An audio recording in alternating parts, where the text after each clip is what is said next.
পিতা শেখ মুজিবুর রহমান কিন্তু এই দেশে কিন্তু বহুদলীয় গণতন্ত্র রেখেছিল না? রেখেছিল? সংবাদপত্রের স্বাধীনতা রেখেছিল? মানুষের কথা বলার অধিকার ছিল? মানুষ অর্ধাহারে অনারে জীবনযাপন করছিল, সঠিক কিনা বলেন? কোন দল থাকবে না, একটি দল থাকবে, সেটি হলো কি বাদশা। সে সময় কিন্তু আলেম ওলামাদের কথা বলার কেউ ছিল না ভাইরা আমার, বলেন ছিল কিনা? ছিল না।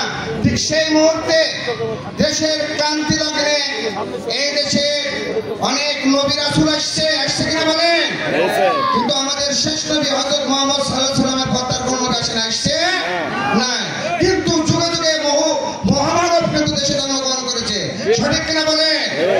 তাই দেশপ্রেমিক জাতির জন্য কাজ করার জন্য আল্লাহ রাব্বুল আলামিন থেকে একজন প্রেরিত হয়েছিলেন আমার বিশ্বের বাংলাদেশে, সেটি হলেন বাংলাদেশ জাতীয়তাবাদী দলের প্রতিষ্ঠাতা, স্বাধীনতার ঘোষক, বহুদলীয় গণতন্ত্রের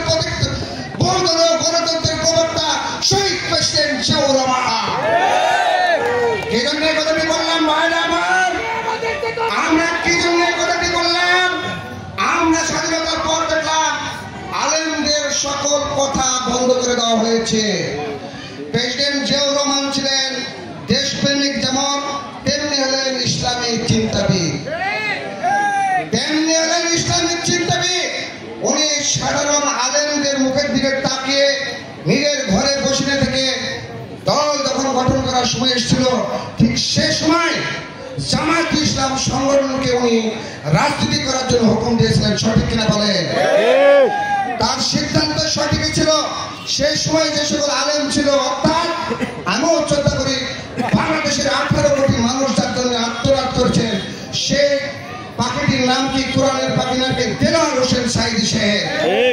এই দেলোয়ার হোসেন সাঈদী সাহেব যতদিন জামায়াত ইসলামের নেতৃত্ব দিয়েছেন, ততদিন বাংলাদেশ জাতীয়তাবাদী সঙ্গে সুসম্পর্ক ছিল এবং উভয়ে মিলে এই দেশটিকে একটি উন্নয়নের শিখরে নিয়ে গেছিল ভাইরা আমার।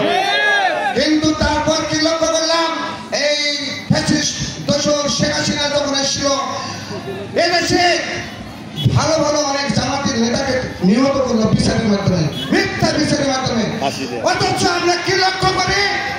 এখন একটু সংগঠন যারা মিছিল করে, মিটিং করে, পিয়াল্লা লাফায়, সেই সংগঠনকে দেখতে পেয়েছেন দেলোয়ার হোসেন সাঈদী কিংবা নিজামী সাহেব কিংবা গোলাম আজমের মৃত্যুর সময় তারা কোথাও মিছিল মিটিং করেছে?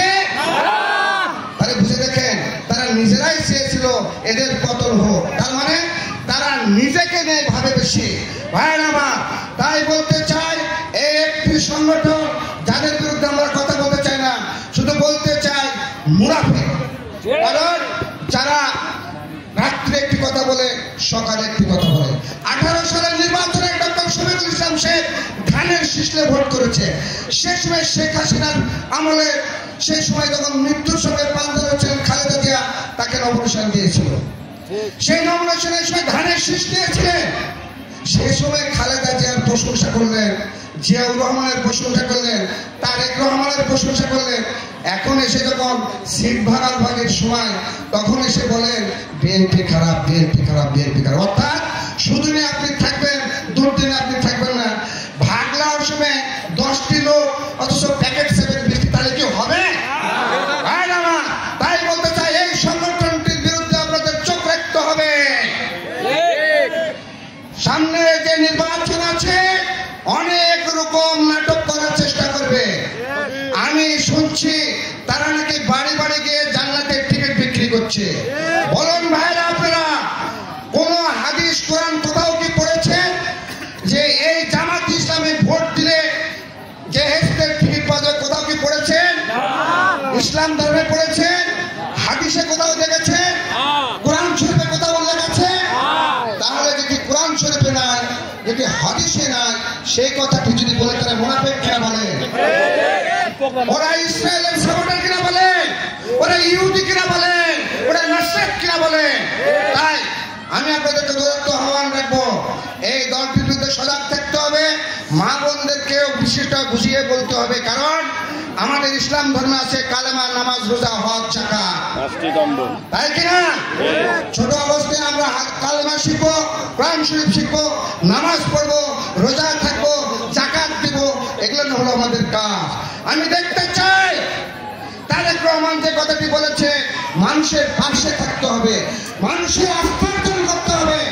অতএব তার প্রথম সত্যটি হলো কিভাবে আস্থা অর্জন করবে।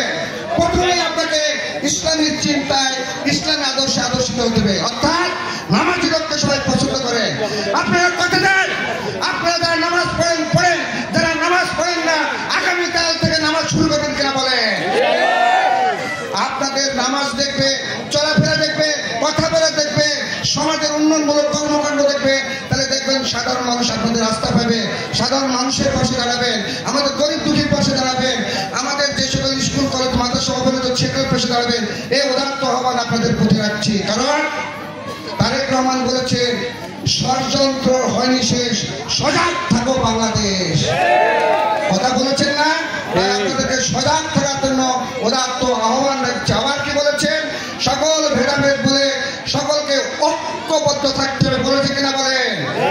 তাই আমি আপনাদেরকে অনুরোধ করব, নিজেদের মধ্যে কোনো লবিং গ্রুপিং না করে, কে কামালের ভোট চাচ্ছে, কে ব্রিগেডিয়ার সাহেবের ভোট